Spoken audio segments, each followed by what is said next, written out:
Today, we're diving into something pretty wild, a controversial theory about a hidden history of Christianity.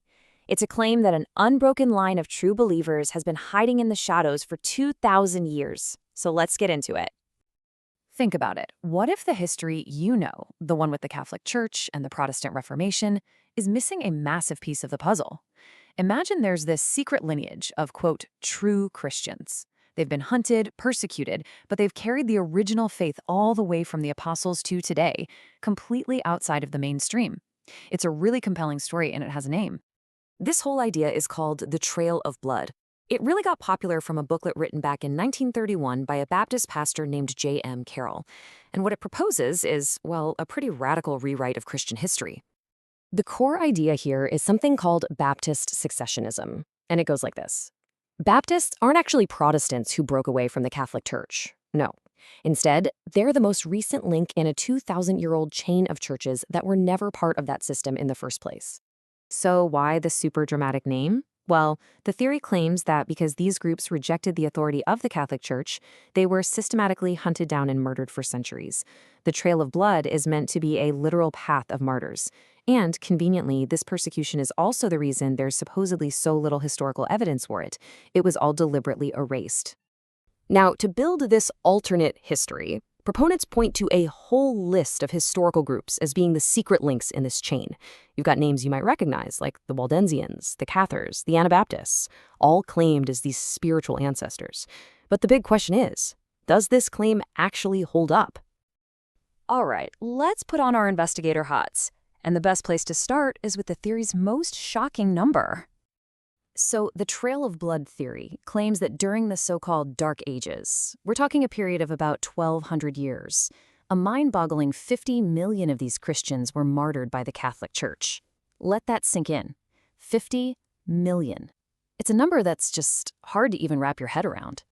And right away, a number that big just begs the question, wait a second, is that even mathematically possible?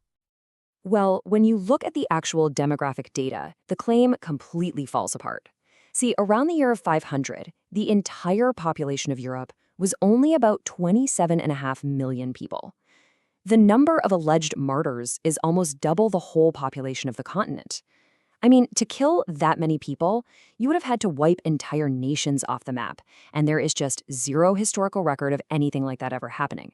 The numbers, they just don't work. Okay, so the numbers are impossible, but let's just set that aside for a minute. What about the groups themselves? Did they actually believe and practice a faith that looked anything like modern Baptists? This is where we get into a serious case of mistaken identity. Let's just take one of the key groups in this supposed trail, the Cathars. When you put their beliefs side by side with core Baptist beliefs, it's not even close. The Cathars believed in two gods, one good and one evil. They taught that Jesus didn't even have a real physical body, and that getting married was sinful. I mean, these aren't just minor differences in opinion. We're talking about fundamentally different religions. Or, okay, how about the Waldensians, another key group? Well, historical records are pretty clear that they practiced infant baptism. For Baptists, the idea that only believers, not infants, should be baptized is a central, non-negotiable part of their faith. So again, the supposed ancestors just don't match the descendants. And this is where the whole argument kind of ties itself in a logical knot. The claim is that the lack of evidence is actually the proof of a giant cover-up. But that just brings up the obvious question, right? If all the records were destroyed and all the people were silenced, how on earth could you possibly know what they believed or that there were 50 million of them? You can't use the absence of evidence as your evidence.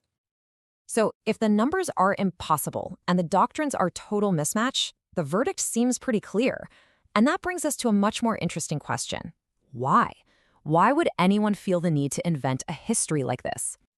Well, the scholarly consensus, and this includes most Baptist historians, by the way, is pretty straightforward. The Trail of Blood is a myth. They can trace Baptist origins very clearly to 17th century England as a branch of the Protestant Reformation. The secessionist theory really only remains popular in some fundamentalist circles. So why does it stick around? Because it provides a really powerful answer to a tough theological question. For some Protestants, it's this. If the Catholic Church was corrupt for 1,500 years, then where was the real church that Jesus founded? The Trail of Blood gives a neat, tidy answer. It creates this sense of ancient legitimacy, of an unbroken heritage. There's this one analogy that really just makes it all click. Believing in the Trail of Blood is like the owner of a modern football team claiming his franchise is 2,000 years old.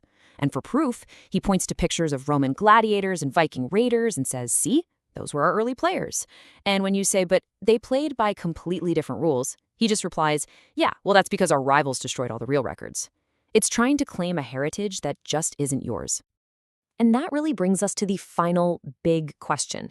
The Trail of Blood theory shows just how powerful a story can be, especially when that story gives a group a strong sense of identity. It really forces you to ask, when we look back at the past, how much of what we see is what actually happened, and how much of it is just the story we really desperately need to believe is true?